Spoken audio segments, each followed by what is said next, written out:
Okay, so today we're going to look at a few drugs that are used in the management, treatment of eating disorders.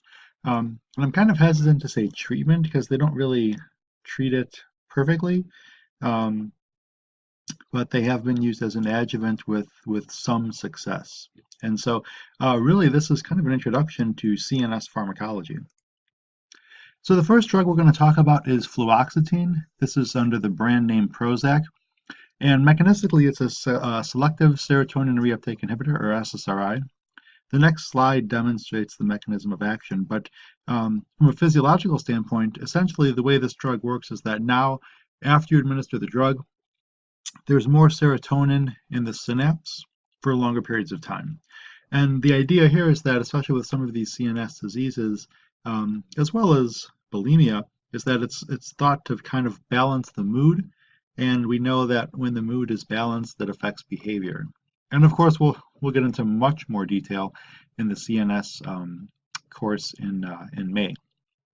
But clinically, fluoxetine obviously is used for depression, um, but from this case's standpoint, there was a clinical trial that actually demonstrated that the high dose fluoxetine, upwards of about 60 milligrams, was actually quite beneficial in treating patients with bulimia. Okay, and so that's kind of why this drug made it in this lecture. And so here's kind of a nice graphical depiction of these SSRIs. And so here's the drug, here's fluoxetine, here's the serotonin channel or the serotonin reuptake. And basically what it does is that once serotonin gets released from from the nerve terminal, it goes into the synapse. When the concentration of serotonin gets very high, it goes into this serotonin reuptake and it shuts down serotonin production in the nerve. Kind of like basically like a negative kind of feedback loop. When the serotonin level is high, this thing gets activated to turn it off. Well, these patients typically have low levels of serotonin. Um, and so what we want to do is we want to actually keep this level of serotonin quite high. And so one way we can accomplish this is by kind of silencing this negative feedback loop inducer. We can shut off the serotonin reuptake channel, and then that negative inhibition of the um, serotonin vesicles actually gets kind of silenced and reduced. And so now this kind of magnifies the effect. And so now you get more serotonin in the synapse, which is basically thought to produce the beneficial effects of these drugs because kind of by default, a lot of these patients have low levels of serotonin to begin with. All right. Second drug I want to talk about is olanzapine. This is a second generation or atypical antipsychotic.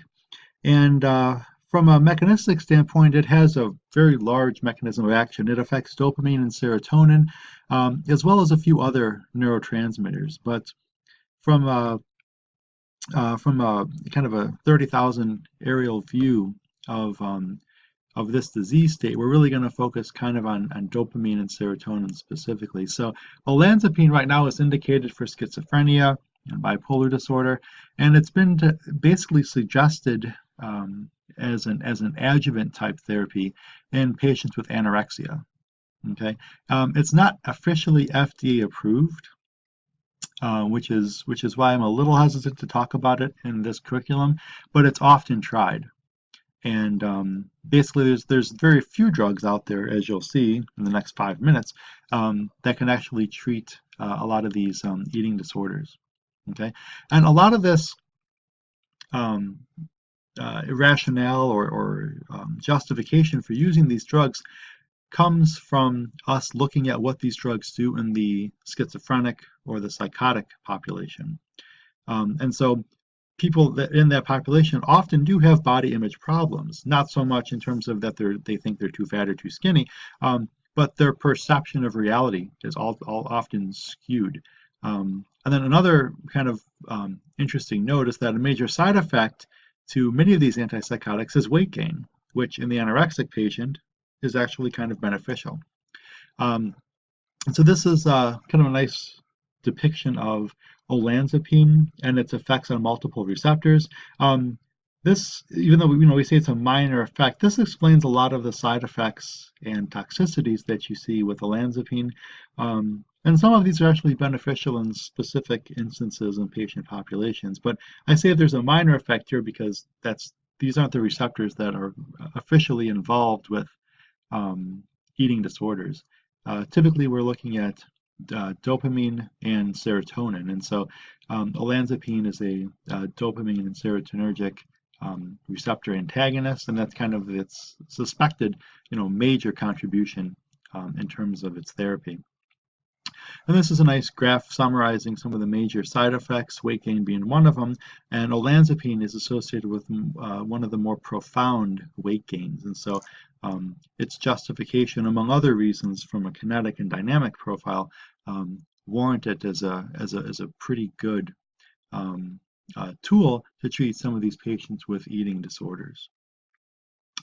The third group and last group of drugs that we're going to talk about is dexamphetamine. And this is really a prodrug, which becomes dextroamphetamine. From a mechanistic standpoint, it's going to it's going to induce the release of several different neurotransmitters. It can affect dopamine, norepinephrine, serotonin, and it does so by affecting the storage vesicles of these neurotransmitters. It also inhibits the degradation of some of these neurotransmitters through inhibition of a catabolizing enzyme, monoamine oxidase, and we'll show you what that looks like in the next slide. So again, kind of the same physiologic outcome. What we see when we administer these drugs is that we see more neurotransmitter within the synapse.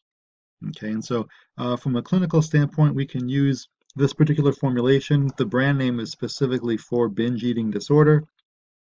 And of course, you guys have all heard of amphetamine use for ADHD in children. Of course, that's under the brand name Adderall. That's a different formulation. This one has an amino acid conjugated to it. So the kinetics and so forth is a little bit different, and we don't really need to get into that. Other approaches that are yet to be FDA approved for binge eating include high dose SSRIs, and then another drug, topiramate, which for today's sake we don't need to get into that.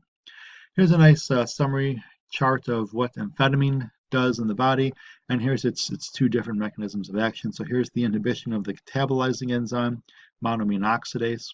And so when you inhibit monoamine oxidase, you basically have more norepinephrine available to do its biological function. And of course, amphetamine also inhibits the kind of the recycling aspect of the NET or the DAT, and so this is the norepinephrine transporter, the dopamine transporter, the serotonin transporter. And so by doing so, you kind of allow basically more neurotransmitter to be released from the synapse. Okay. And so these are the three mechanisms of drugs that can be used in eating disorders. The clinical indications for these are not very strong.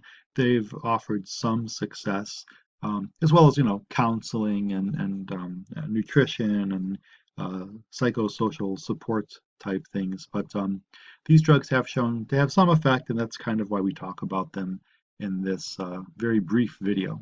Okay. Any questions? Please let me know, and we will get into much more detail in terms of the pharmacology of CNS drugs in the brain behavior and cognition block in May. So stay tuned.